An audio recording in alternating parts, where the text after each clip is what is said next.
All right, welcome to the Musicians Corner. My name is Caylan Penny. It's great to see you all. Hope you guys are enjoying the conference so far. How many of you guys were here last night? Oh yeah, so most people. Yeah, yeah. It's a powerful time. I was blessed, even though I was part of the team um, up there on stage. I was fully blessed by what happened last night. Um, so let's get right into it. If people, yeah, let's start. Because I want to give maximum time for Q&A.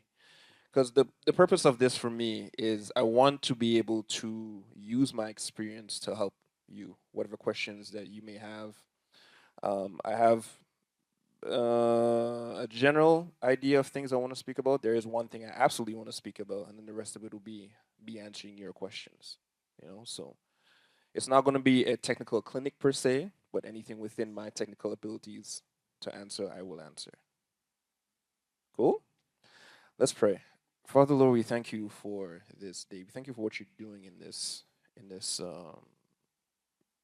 workshop, in this place.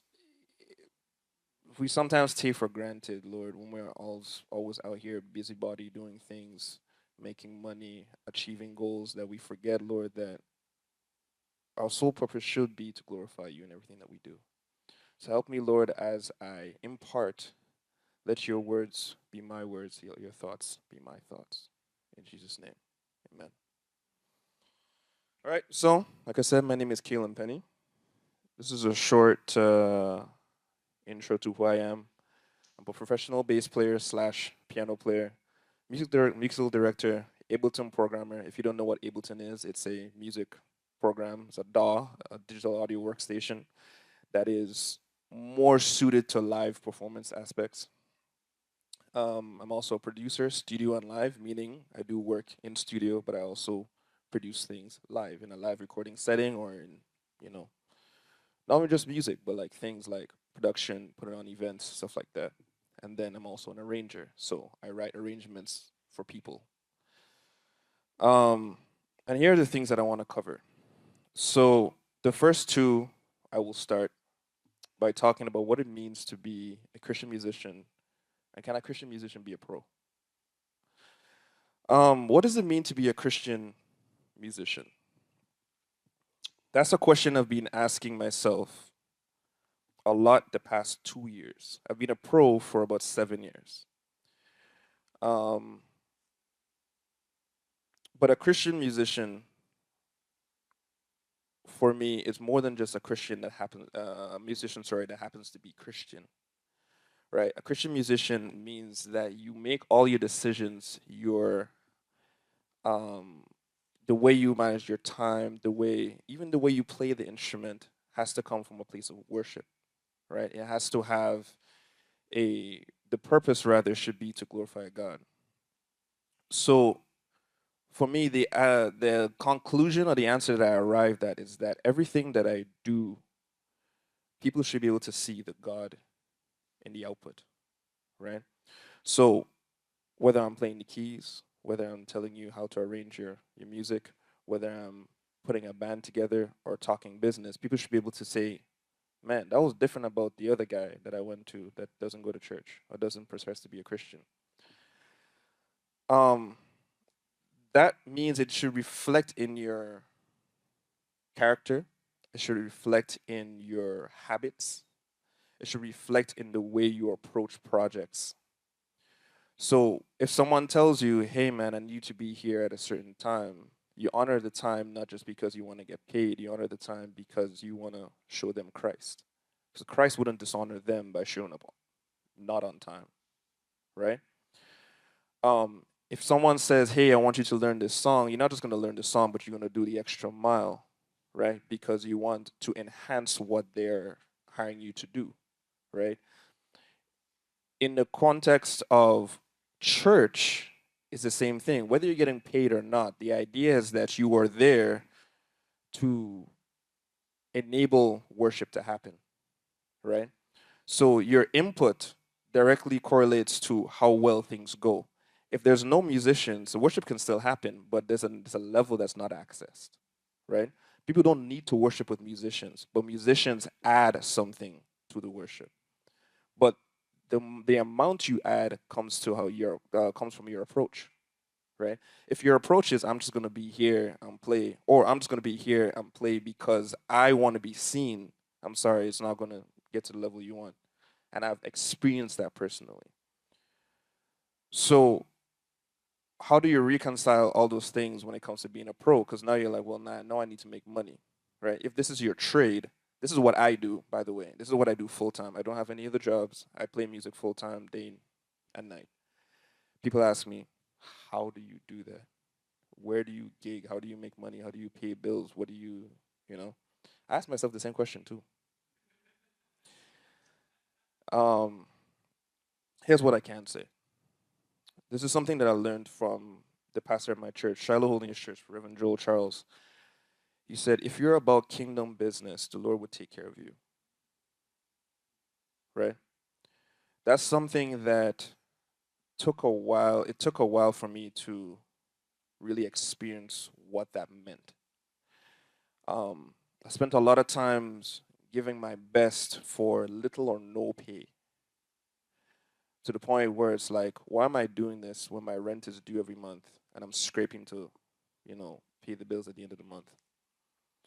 What I've noticed, um, and this is not an excuse to not put your effort into this, but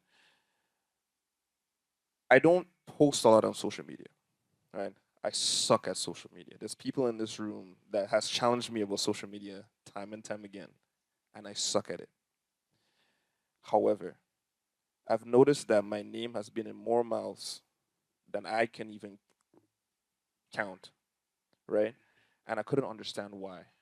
I was able to get into rooms and spaces that I've never actually auditioned for, and I couldn't understand why, right? Until I started to look back and I realized the most consistent thing is that everything that I showed up to, I wanted to say, I want to give the best because I want to represent Christ. Christ deserves the best. So I want to give my best everywhere, regardless if you're paying me $100 or $1,000. The Lord honors that. So then He's allowed me to increase without actually increasing the amount of work I have to do. So I'm actually working less in some cases, but making more, right? But if I was chasing money all the time, I'll be working more and probably making the same or even less. I know that as a fact because I've seen people do that. I'm around in rooms with musicians that tell me, yo, I'm playing this and this and this and this gig. I'm playing weddings and all that stuff. And I'm like, hey, I ain't doing that. Because I definitely don't want to play a wedding with the guy that's like spilling his beer all over my stuff. Right? I can choose what gigs I do now. But I can say that's all because I chose to make, the Lord's things a priority. It's not easy though. It also means I have to say no to a lot of opportunities that look very good. I've had the opportunity countless times to play for secular artists, and I'll touch on the secular artist thing for a sec, but where I didn't, my core values, my convictions didn't align with what they're promoting, but I was turning down a lot of money. I'm talking about like buy a house kind of money, right? Um, but I want to maintain my integrity. And sometimes you have regrets because the human side of you, the flesh side of you is like, hey, why don't you just do that, man? You can still be Christian. Like it's just a job, right? Like why are you so anal about that? Just go do the gig. But when you realize that environment counts for a lot more than we realize, and you can be influenced by environment without even realizing, right? So what I've experienced being a Christian and trying to be a Christian musician is someone that makes the kingdom work a priority, which also means that anything to do with church, the edification of people through ministry and all those things become a priority over the other things. Not saying you can't do the other things. A mistake some musicians make too is that, like, well, I don't want to be a gospel musician because then I can't take these gigs. That's a lie. Because I also am a professional musician in other aspects. I play in jazz bands, I play in blues bands, I play in the Ottawa Jazz Festival and the Blues Festival. There's musicians in this room right now that I play with that we play on ensembles together. So I do work in a professional space where it's not church, but you can do that. I think, I believe rather, not just think, I believe that the real thing comes down to conviction.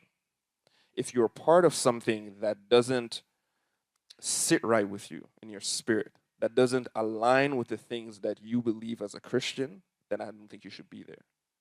But not everything fits that bill. If you're playing a jazz trio on a Saturday night, who you're really hurting, right? However, I'm gonna take that even deeper. If you're playing a jazz trio on a Saturday night, and every time you feel temptation to go and do foolishness, that's a problem, right? Because it all comes down to character. Because people can say, I go and play the jazz stuff, they play in bars and all that stuff, but no one can point me or associate me with anything that goes on that's insane because I have my limits. I go in, do the job, have a fun time, go home. People are like, yo, Caylan, why you always going home, bro? You're such a wet towel, bro. What's going on? Because I know if I stick around, then you start to hang around the kind of people that start doing things that don't align with what the Bible teaches, right? And then it starts messing with your integrity. Even if you're not doing anything, association is a problem. And musicians have a huge issue with that. Your reputation is dragged through the mud because you're just everywhere and anywhere because you're trying to make money and have a great time. I don't think that's something that's necessary, right? But it's a lot of work because we're the minority. If you're trying to be like that, you'll always be the minority, especially among other musicians that claim to be Christian, right? They'd be like, yo, it's fine, bro. Like, we're just chilling, you know? Um, so it's a lot of work. I'm not saying it's easy, but I just want to talk about that because I think this aspect of things, this mic is feedback and it's cheesing me, so sorry, guys. But there's a lot of aspects of ministry, of music that don't get spoken about because we're always interested in this, in the sounds and all the hype and like, yo, how can we make take worship to the next level and have the crazy pads and the guitar lines and the, all that stuff. But like, I'm ministering. One of the things that I tell people, and some people don't believe, is that I'm not actually that good at piano. Not actually. Hear me out. Hear me out. There's people in front. I know there's a guy in front right now that's giving me a face, but hear me out. Hear me out, okay? The only instrument that I subscribe to being good at is bass. That's because of where my focus has been for a long time. I actually actively sit down and I practice. I'm like, I want to get good at this instrument because I love the instrument. I also practice piano, but here's my thing. I've noticed that I'm able to do certain things on piano that I haven't practiced necessarily or thought about when I'm in line with the Holy Spirit, which to you guys looks like he can play. I promise you, today and yesterday, I played things I've never played before. That you can take to the bank. I'm not lying, as God is my witness, right? And I first started to notice that when I started to take what I do as ministry and not just a job or a gig. Because before I was practicing piano or playing piano, I was like, why can't I sound like these other piano players? What's going on? I understand the theory, I have the technical facility, but I don't sound like this guy. Why? And it was frustrating until I started to give it up. I was like, okay, maybe I should change my approach. Because right now I'm approaching this as a job. I'm so concerned about what I'm doing here that I'm not connecting. I don't even understand. I don't even know what the singers are singing. I don't know the lyrics to the words of the song. I'm not even worshiping myself. So when I start to do that, I start to realize that ideas start to flow into me, movements and things start to flow into me that weren't there before, which for me I can only attribute to the Holy Spirit, right?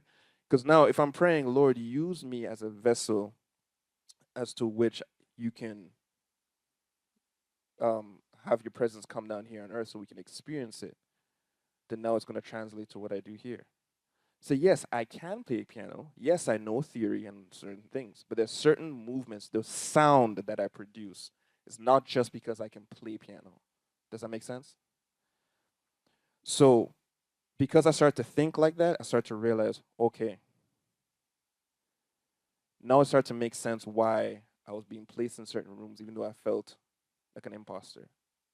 Wasn't because of just my technical facility. There's a lot of people that can play, guys. There's a lot of this world is huge. Open Instagram alone, you'll find 10 people all at 12 years old playing like they've been playing for 50 years. There's a lot of people that can play. So when it comes to differentiating who needs to be in a space, it's more than just what you can play. It's how you play and what you're pouring out. Right? All right. So the other topics on there, I'm gonna leave it open now as a question and answer time. There's some things that I just thought would be cool questions, ideas, things to touch on. But if you have anything you want to ask, feel free. Have I ever experienced jealousy, and if so, how do I overcome it? I experience jealousy every day in two ways: people being jealous of me, I being jealous of other people. Comparison is a huge thing for musicians and creatives in general, not just musicians. If you're a creative in any kind of creative space, comparison is huge. Why? Because the way the value of what we produce is not measured easily by monetary value. It's subjective, right? So what I could produce and one person says is really good, the other person could say that's garbage. And those are both true because it's subjective, right? So if you don't have a foundation as to where you, let's say this way, if you don't have a consistent way to measure your progress and to measure your value, you'll always be comparing yourself, and then that opens the door to jealousy.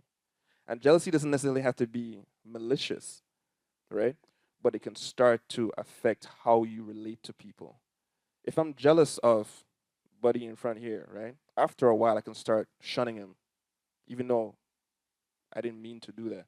Because it's like he has something that I want and I can't get it. And he reminds me of the thing that I can't get every day. So you start to avoid the problem, right? So those are things you have to also be aware of. If you start shunning people that you don't actually want to shun or start moving away from them, probably it's because they have something that you don't want and you're avoiding the problem. Could be. I'm not saying that's what it is, but it could be. I say be have a focus and be centered. Why are you doing what you're doing? Is it because you want the validation of people to tell you that it's good, or is there a purpose to it? My purpose is that I want to make the Lord be glorified. I want His name to be lifted up in everything that I do. So if someone says my work is good, it's cool, but were you blessed by it? Did it help you achieve what you wanted to do? Does that make sense? Does that answer your question? Awesome. I think there was one over here. So yes.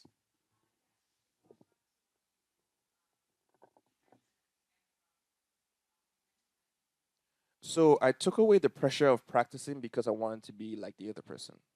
It kind of comes from the jealousy thing. So I was practicing just because I wanted to sound like the other person instead of just enjoying the instrument. That's one thing, right?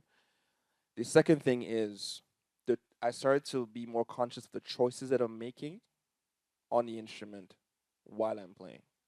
And that's more in like a live aspect, right? So if I'm playing for so today this morning when I was playing behind Josiah, playing on the acoustic guitar.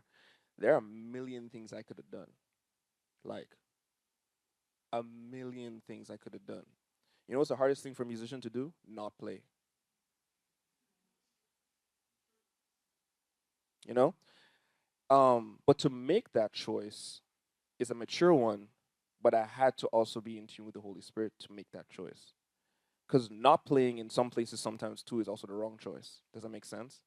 So then that alone adds to the perception that I can play because I'm making good choices. Does that make sense? So it's like, wow, that guy can really play because he made space. Wow, that guy can really play because he came in at the right time. It's not just the fancy chords that I play. So that's what I mean by like I sound better than I feel because I'm starting to tap into the Holy Spirit and what He's telling me to do. So when I come in behind him, he's playing his thing. I'm watching him and all that stuff. I can sense when he's coming down and wanting to now create a space for people to sing. I back off. I create the space. So that's how I do that. Go for it.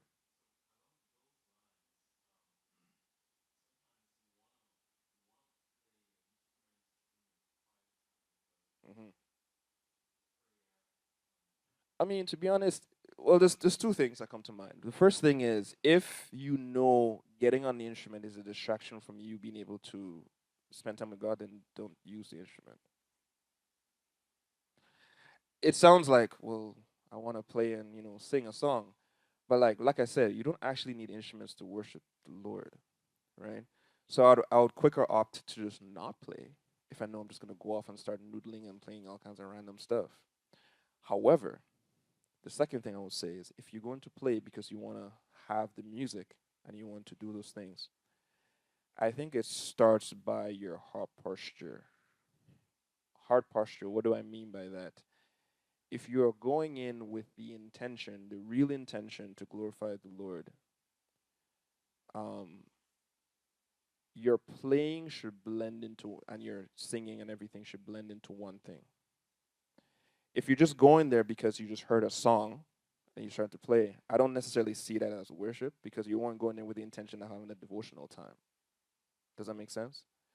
So even if it means you're just hitting, if you're a piano player, you're just hitting your thing, putting your sustain on as have a pad going to start the mood, and then you start playing chords around that. That can help you get into it instead of going in guns blazing, crazy big chords. I give myself away, blah blah blah blah blah blah blah blah. Um, those are the things I can think about, but I would lean towards just not having the instrument, because for me, I don't need the instrument to worship God. And then if I feel in my spirit that I want to give Him even more, then I pull the instrument on it. But it's all a continuation of that time with Him, rather than I'm having to make a conscious decision to not noodle. Because practice time for me is practice time. Practice time is like I pull up YouTube, whatever, my books and all that stuff, and I sit down and I practice. But worship time is I sit down, I contemplate, I meditate on the Word of God, I meditate on His goodness, and you pray. That's my answer.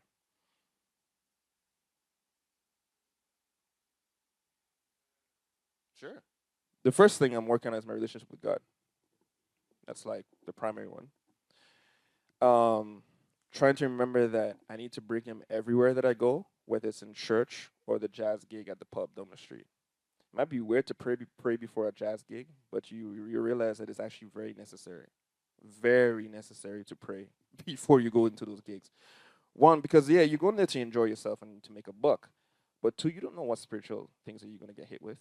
You don't know who's gonna come in through those doors and start doing some crazy stuff. You don't know, what temptation is gonna come through that door. You don't know, right?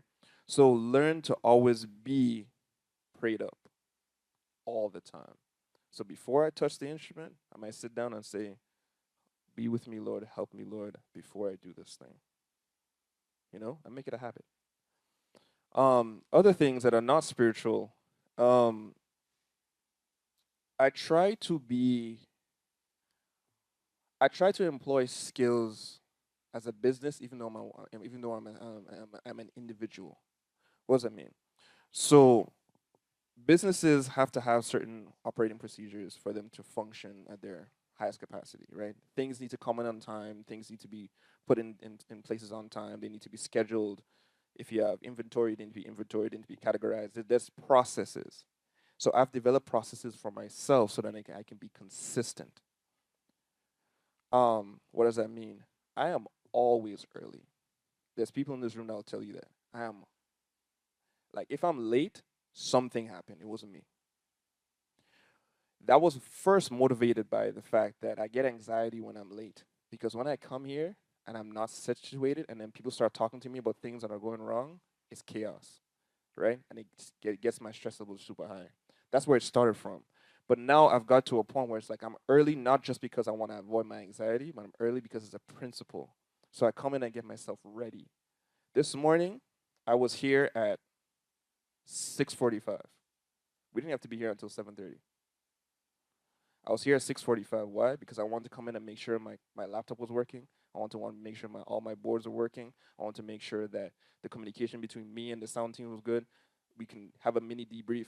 Why am I doing all this stuff? Because I'm functioning as a business. Because I'm trying to have the best output every time. So when I'm up there playing, I'm not thinking about anything already, or I have a plan for in case something goes wrong.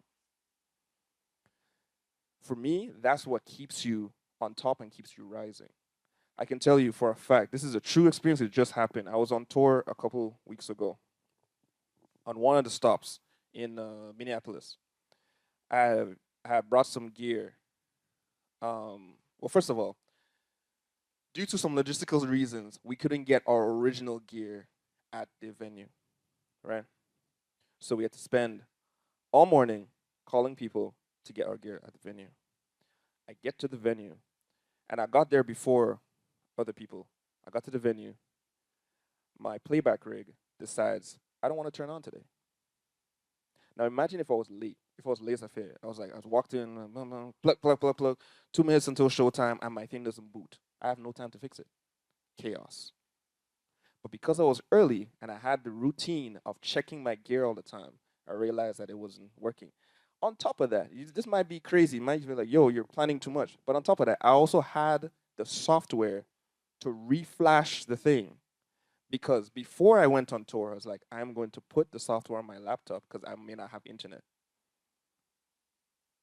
So because I did all those things, I was prepared for a random event that should never happen. Like your interface shouldn't be in a boot loop. For those know how interfaces work, they're very primitive. It's like you turn it on, it should run for the rest of your life. That day, I know it was a spiritual attack because we were a Christian band about to do a Christian event. It said, I'm not turning on today. But I was prepared for it because I had the time. So I wasn't rushing because I had the time. So I say this to say, I run myself like that. So I put in principles so then I don't get caught off guard, right? Some of those things I've learned over time. Like I've been burnt a couple of times and like, okay, next time that ain't gonna happen. Does that answer? Do you want to know more or does that answer your question? Awesome. One of the things I've learned um, from we call it discipleship sessions at my church. So one of the things we've been taught about is identifying the things that cause you to stumble. Identify the things that are your weaknesses.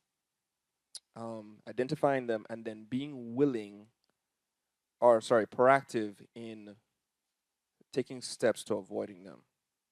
Right. For me, I already hate social media, but when you get on social media, you can burn so much time. And here's the things that happens when you're on there and you're burning time. You're also inviting doors for comparison. You're also out there inviting doors for lust because everything is mad sexual these days. You're also inviting spirits for consumerism because they're trying to sell you something all the time.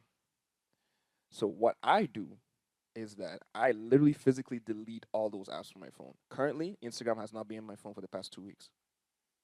And that's the only, and I don't even have a Twitter account. I don't have other things. I just don't do that. What am I getting at to answer your question? I identify the things that will cause me to take my way, to not give time to the Lord, and then I either cut them out or I find a way to have them in a controlled manner. So I won't ever not come to Instagram. I still have to answer questions because I'm a musician. People DM me on Instagram all the time.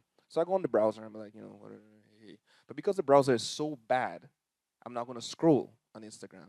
So it works out, right? Ain't nobody scrolling Instagram on their computer. That's insane. So you know what I mean? So it works out. So I found a method in which I can control that. And that's just one aspect. There's other things. I'm just giving you one example that's practical because everyone has social media.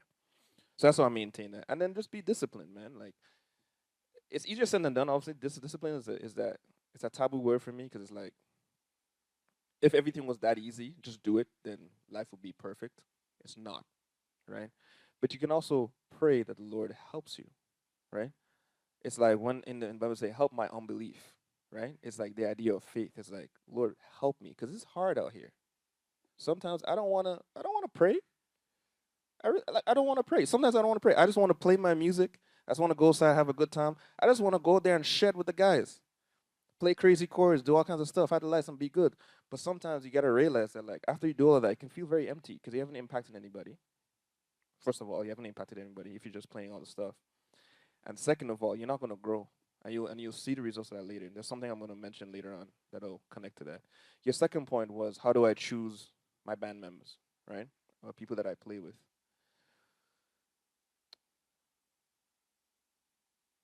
Character, and inside of character, there is consistency and relationship.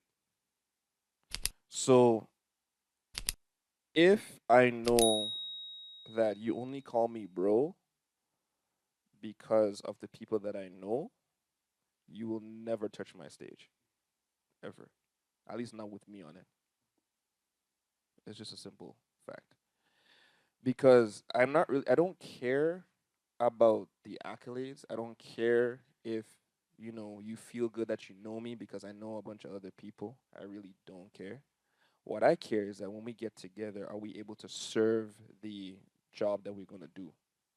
The band that I have currently, right? Myself and Tim, we our idea is that actually there's a mandate for the band here, and I'm gonna expose it right now just so you guys understand how serious this is. If the band wasn't able to be here for the breakout session, because they're not playing until the afternoon, if they can't sit and take in any kind of impartation, if they can't sit through a sermon, you have no business being on the band because it's not a gig, right? It's not a jazz gig. It's different as a jazz. They function by different standards, but in here in the kingdom, we function by kingdom standards. And here, you're a full human being. You're not just here as a talent. You're a person. So I want people around me that care about their soul, that also care about what they're imparting in other people's souls, right? And that does happen through your music, whether you realize it or not. So I choose people based on that. If you're gonna be with me, you're gonna give your 100%. So then the standard that I have now is that you're gonna give your 100%. If I send you the music and you don't learn the music, you better have a really good reason why you didn't learn the music. And it can't be, oh, I was busy. Because if you said yes to me to agree to doing the gig, that means I'm expecting you to be responsible to manage your schedule so that you can learn the stuff. I'm treating you as an adult.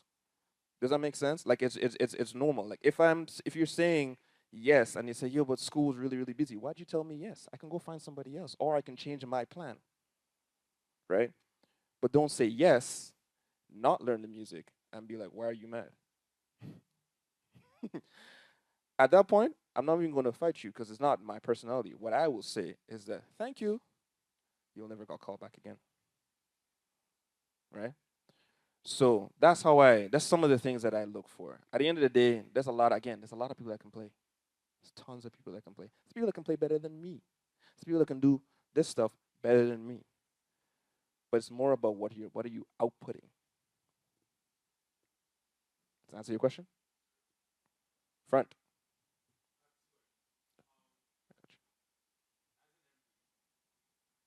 Here's what I've come to a conclusion with in terms of what the responsibilities of a music director is in today's modern definition.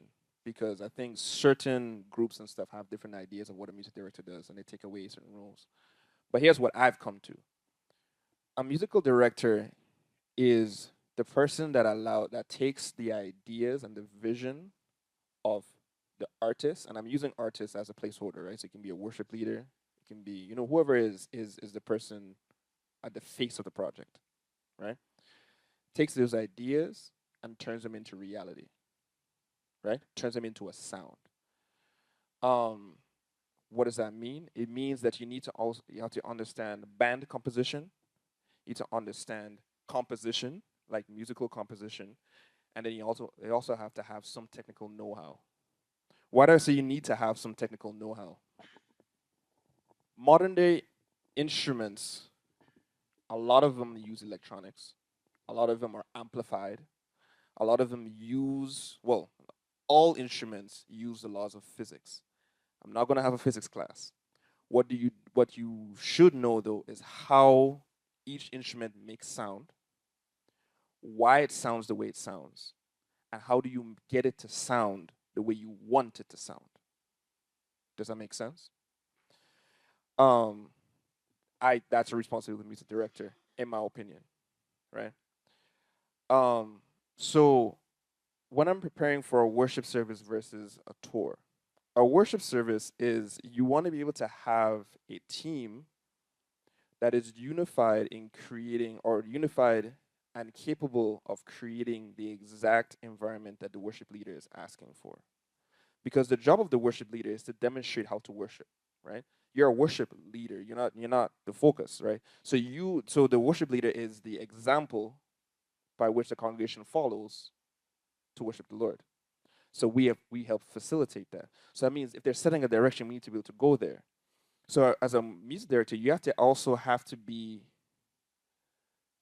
anticipating, but you also have to be understanding how to translate what they're feeling in their spirit into music. Because sometimes, and you'll get this all the time, especially in the worship space, not everyone's a pro, right? So no, so a lot of worship leaders won't come to you and be like, "I want you to hit this JDX 8000 pad at C sharp, and I want you to hit like an inverted four on this, and then but hit like a low octave C to create." They're not gonna tell you that. You need to know how to do that as a music director, or you need to be able to tell your band members how to do that, right? Depends on what instrument you're on, because you can be a music director from any instrument, in my opinion, right? So if you're not able to do that, then it's a skill you should learn, because that's half the battle in being able to create the space for the worship leader to be able to flow. And you need to be able to do things at this two things at the same time. Watch what the worship leader is doing and play your instrument at the same time. That's another thing too. If you're playing instrument first, you're gonna get left. You're gonna get left way behind because the spirit's moving. It's not gonna wait for you, right? Um, the flip side on tour though is that chances are if you're touring, outside of a few circumstances, there's an element of entertainment involved. When I say entertainment, there's a word that comes out of entertainment that I've learned, especially from the recent stuff that I've done: repetition. So I don't know if you noticed, but most popular music, a lot of the elements are repeated, but you're jamming to it anyways. The bass line is the same four notes, right? Dum, dum, dum, dum, dum, dum. That's all you need to hear, and then it goes for the entire song. They're not playing any licks, they're not doing anything, and you're jamming the whole way on your car ride, right? So this guy, on tour, I try to harness some of that. So the last tour that I did, at the beginning, I said, guys, if you play the exact same lick at the exact same spot, every destination, I would love that. To us, we'll be like, yo, that's boring. To the person coming, they're not gonna know because they weren't there at New York and at Florida and at right. To them, they're hearing the show for the first time. What it allows you to do is to be predictable and to be able to have a higher chance of execution. Because if you're going for something that you've never done live, there's a 50-50 chance you're going to bomb. And then now you're a liability to the show, right? And on tour, you're dealing with more than just what the audience wants and what the artist wants, but you're fighting exhaustion, you're fighting gear issues, you're fighting, man, I got to the venue and my thing broke, my strings on my guitar broke. I had to go buy some new strings, so now you're frustrated. Or I got to the venue and they have a keyboard, and the keyboard is a little Casio thing from 2001. What am I gonna do with this, right? Like you're fighting all those things. The last thing you want to be thinking about is, what am I playing? But if you've been playing the same thing, yeah, go ahead. You want to interject on what I was just saying? You good? Um. So then now, when it comes to tour, I'm gonna stick on the tour thing now. This is where the selection of musicians starts to come into play. Because I feel like for worship, there's a bit more leeway, a bit more leeway, right? Because the expectation is that all you need to do is be here and present to worship and be on the same page. Once you start getting into more professional spaces, though, you're looking and listening for specific sound and execution, right? So my friend here was asking, what makes a good drummer from an okay drummer? What makes a good keyboardist from an okay keyboardist, and et cetera, et cetera. These are all my opinions. Feel free to disagree, but I'm just saying what I've experienced. A good drummer is one that is able from a basic sense, be able to keep what I call the meter steady with or without a click. This is not click dependent, right? Because if you're off click, as long as you're within a certain range, because you're a human, you're not a robot, you're not gonna stay exactly to the exact BPM if you're not listening to a click, right? But if you're staying within an acceptable range, I say it's usually plus or minus 5 BPM, and that's generous, right? That's generous. Why I say that is because some genres they actually feel better when you speed up in the chorus. Funk, for example, when you start to push the tempo, it feels a little better, right? Or if you're playing R&B, certain forms of hip hop and stuff like that, if you're sitting behind the beat, it feels a little better. That's why I gave that plus or minus 5-ish BPM. You're able to maintain the meter, right? But you need to understand that you as a drummer, you cannot dictate the feel of a song a whole lot. The drums creates there's a rhythmic foundation that glues everything together. That's what I was trying to get at. Because without if the drummer isn't able to drive that energy, the songs usually fall very flat. And a lot of times those are choices that the drummer has to make, whether it's you're driving the kick, you're doing a tom groove, depending on the genre of the song. Um, and then when you start adding other elements, then you get a complete song. But the drummers, for me, the distinction is the choices, literally of the types of the placement of where they hit their drums on certain grooves, when you hit them, and the tone. I don't want to get too technical, but the idea is that a good drummer understands why we hit this part of the drum, when we do it, and what it does when you hit it, based on the genre of the music you're playing.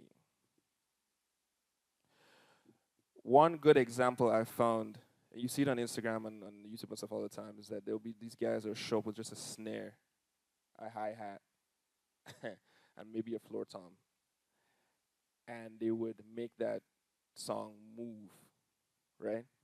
Because they understood what the fundamentals you need to do to move the song. But if that same guy takes that in a context where you do need those extra drums, I'll be like, why are you doing that? Right? So you still have to understand what the elements of the drums do and how to apply them. That's for me the difference between a good drummer and an okay drummer. An okay drummer can just play grooves. A good drummer also uses his instruments as part of a composition. Um, and I think the same thing goes for all the instruments, to be very honest with you. The application changes a little bit because obviously now you're not focused on rhythm as much on piano, but there's still rhythmic aspects. You're not focused on rhythm as much on guitar, but there's still rhythmic aspects. So it changes from instrument to instrument. But it's understanding how to use your instrument in a compositional format. Like you're thinking ahead of the music rather than just responding. Hopefully that makes sense.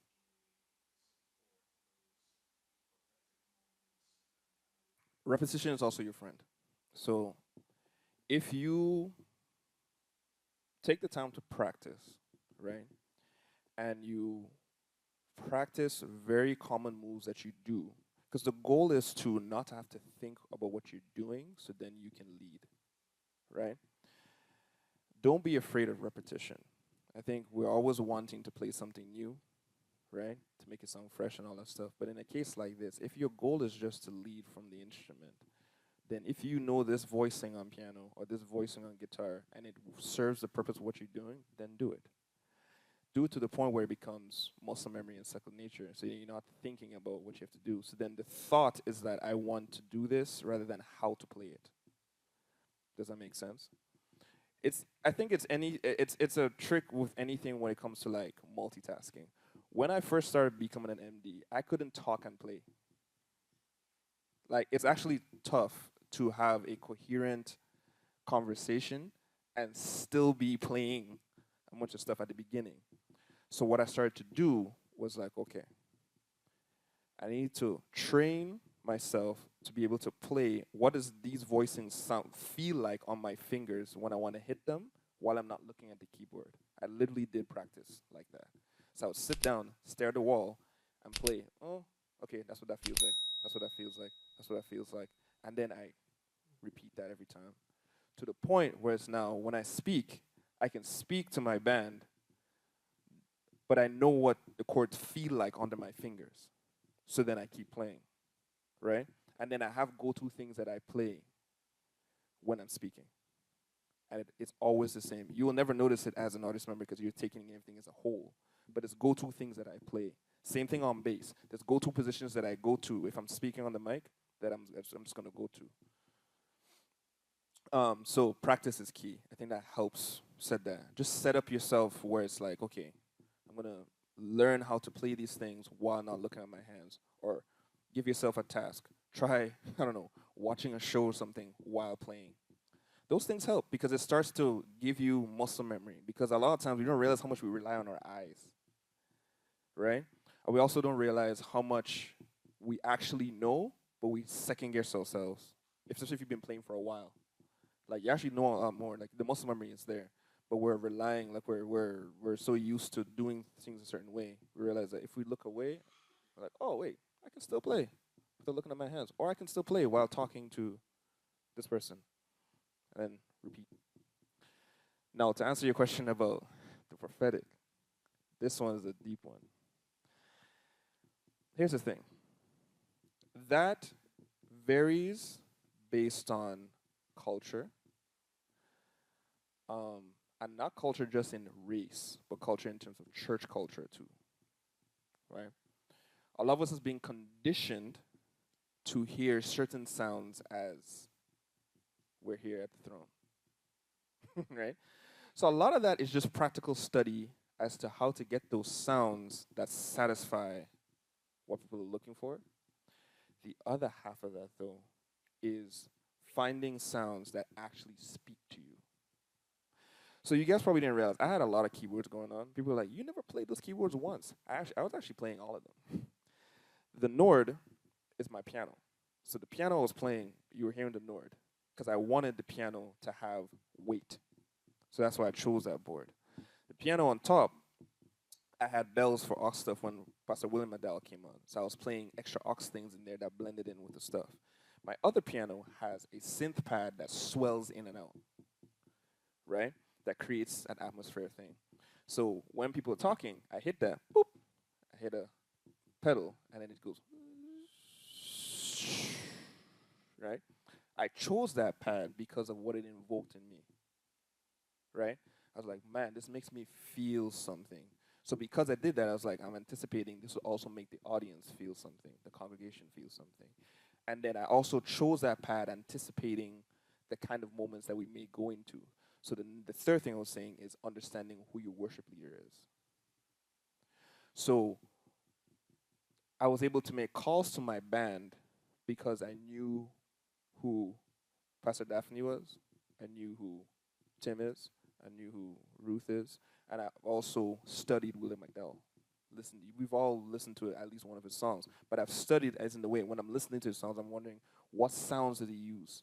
So when I chose all my sounds for the night, for the weekend, I'm choosing sounds that blend in with his style. So when his MD comes in, plugs in his laptop, and has 3 million sounds, I can still find a spot because I have something that sits within his ecosystem that he's used to. So that's why it sounds seamless. But that's all prep work. But again, I also understand the culture, right? If you move into some other cultures, the sounds may have to change. If you go into a more Southern American kind of thing, they use less pads, more organ, more, you know what I mean? They use more guitar, more. There's certain things. If you move into a more contemporary Christian thing, there's a lot of guitar swelly things, a lot of pads, a lot of ethereal, big, heavy drone things, right? And in some places, there's no pads at all. Sometimes they just want straight piano. And then my last point I would say is, what do you have to offer that is still in tune with the spirit? Something that I do, that's my thing, is that I don't like pads running the whole time. I like when the piano has a rich sound and it fills the room. So I don't know if you notice a couple times the pads will be gone. I'll be playing a piano and it'll just be there. It'll have like a classical kind of vibe. That's what I feel in my spirit and what is authentic to me. But I also made the choice knowing that it's not going to disrupt, right? Because if I know for a fact that Tim hates that, I'm not going to make the choice, even if I like that. So I still have to do within some sort of boundary. But if I know they're not going to be bothered by that, I do it, and in turn, it lifted, and it creates what I call dynamic range. So dynamic range is meaning not everything is loud all the time, and not everything is dead all the time. You create interest. So when people are at the top shouting and crying and bawling and music is going and strings and you have like 10 pads going and all that stuff and the cymbals are going, what's the how are you going to calm down off of that to give people a break, give the ears a break, the ear fatigue, you know, people to sit down and be pensive, they can hear their thoughts, not just be drowned out by music. You make those choices that way.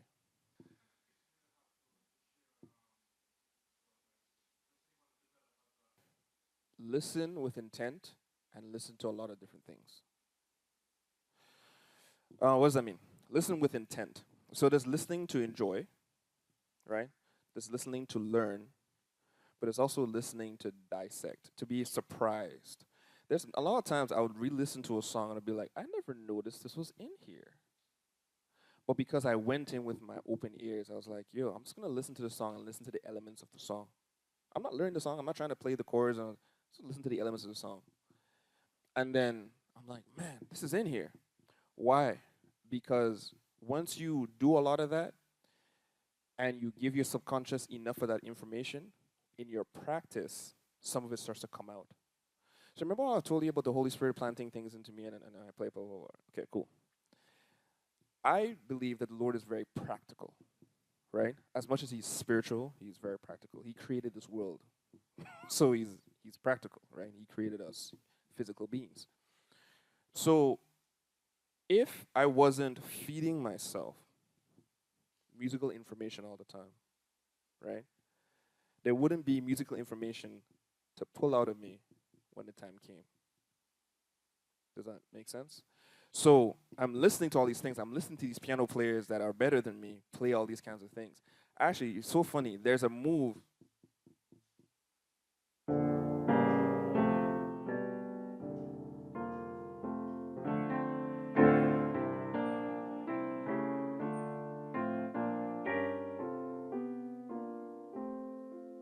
I didn't know how to play that because I didn't grow up in an African church. This is very African, right? There's this move right right? And I'm playing in a very simple form. There's all kinds of ways to play it. There's strings and stuff that gives it. I didn't know how to play that because I've never played it before. But I went through a period where I was listening to a lot of that worship, right? And I was listening to it, and then it started to become in part of my vocabulary. So when I started to play, I already knew how to play piano, but I didn't know that move yet. So I started to experiment. My ears leading me places. My thumb hits this note for a second. It's like, wait, wait, wait, that sounds like something that I heard before. And then you bank it. So then I started to play it, and I was like, oh, that's what that sound is, right? And that happens to me a lot. But that's because I'm listening to a lot of music, and I'm listening with intent, right?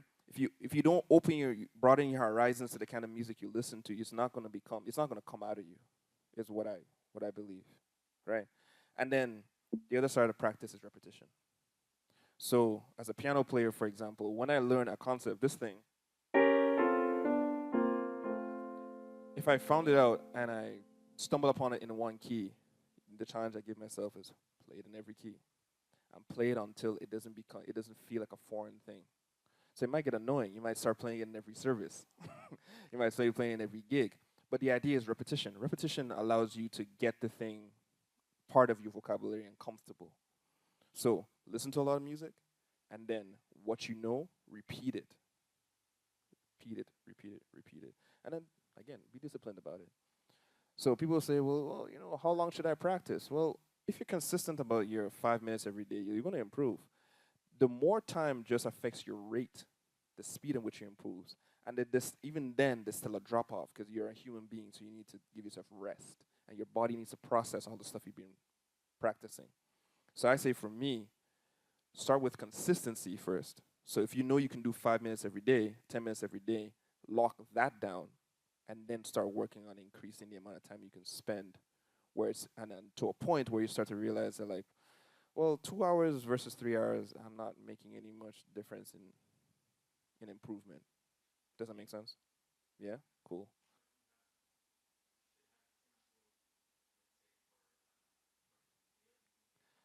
Here's a here's a. I'll just answer that question right now. Here's the thing: you could worship the devil playing four, five, six. It doesn't matter what chord you're playing. It's about the spirit behind what you're doing, right? What Tim is referring to is the spirit behind the songs that are being written, because they can sound like they're glorifying God, but if the spirit and the intent is just to write a paycheck, then it's not glorifying God, right? All chords to me, God created music, so all chords are equal. All chords are usable in music. It's all about the spirit. People talk about, say, for example, even genres, right? People talk about um, rock and metal and gent and all those kinds of things. The reason why I personally don't listen to a lot of that stuff isn't because I don't like the music. I think the music is sick. Like, distorted guitars sound sick, in my opinion. I like how they get the tone. I like how they do the stuff, the rhythms. They're incredible players. The reason why I don't listen to the music is because it's oftentimes associated with a lot of nonsense, which goes back to message. It's not the music, it's the message, right? You have to be careful with that. So the message is very important because, again, someone could be playing this. I'm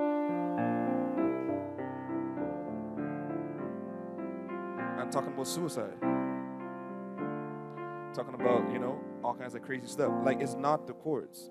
Actually, in this case, this is even more dangerous because the music sounds so pleasant that it makes you want to listen. And then you're subconsciously taking in a message that is eroding at your soul. Does that help? Yeah. Not to the lowest common denominator because that stifles people. You want to find a level where you stimulate the people that are very good, but you give a goal for the people that are not so good to achieve. That's reasonable, right? But then it still allows you to achieve the output that you're looking for, which means there is a level of humility that you need to have, right? Because you're not going to get the exact output you want all the time. I have to deal with it daily because I will show up and the band is blazing. Like, we're playing the craziest arrangement and the singers cannot keep up. Then I have to be like, okay, let's rework this. So then it still sounds good, right? But that the singers are also utilized to their fullest capabilities. I do this all the time, regardless of skill level, by the way. The way I create arrangements, especially for last night, I wrote the arrangements for their first two songs, Freedom and Lion, right? I programmed those arrangements in a specific way where the singers can keep up, but all my musicians are utilized to their abilities and still challenged a little bit. Not too much. Because if you challenge them too much, then they're going to show up and then not execute, right? You don't want that. But you want them to be able to actually go home and practice. So when I send my band the stems, they're like, oh, I need to go practice. It's not, oh, yo, what? I can't play this, right? Does that make sense? But at the same time, I'm also thinking of the singers, because no, it's not just us. There's people singing. So if they're there and you're doing the song comes in on beat one here and then it comes in on the end of beat three over here, and singers don't know the difference between one and three, don't make your music like that. Because then you're just going to self destruct. You're causing more issues than anything else. Does that make sense? So there's a level of humility that you have to have where it's like, okay, how do I create something that's in the middle that satisfies the highest skilled person, pulls up the lowest skilled person, but then serves the entire job as a whole? The band is only going to learn as fast as their individual skill levels and how well you translate the ideas to them, like give directives, right? So it kind of varies. Me, around an hour is like the sweet spot, right? An hour gives you enough time to come in, sit in, and then run the song many times. But you have to keep in account, you're also dictating how you use the time. So me, I don't like a lot of talking. As soon as people come in, we pray and we go, and then we repeat, repeat, repeat. If you're stuck in a section, it's going on loop, repeat, repeat until you get it. However, I've also chose my band knowing that they can do it in an hour. Does that make sense?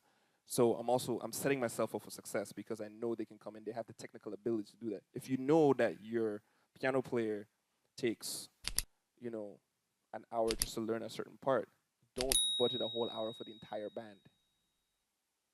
Does that make sense? Because if your piano player only alone needs an hour, and then in a band context when they have even less focus on them, they're going to take more than an hour. Does that make sense? So you budget your time based on your specific need. That's all we have for the time. It's crazy that an hour disappeared. Thank you guys for sitting through. I wish we can go through more, but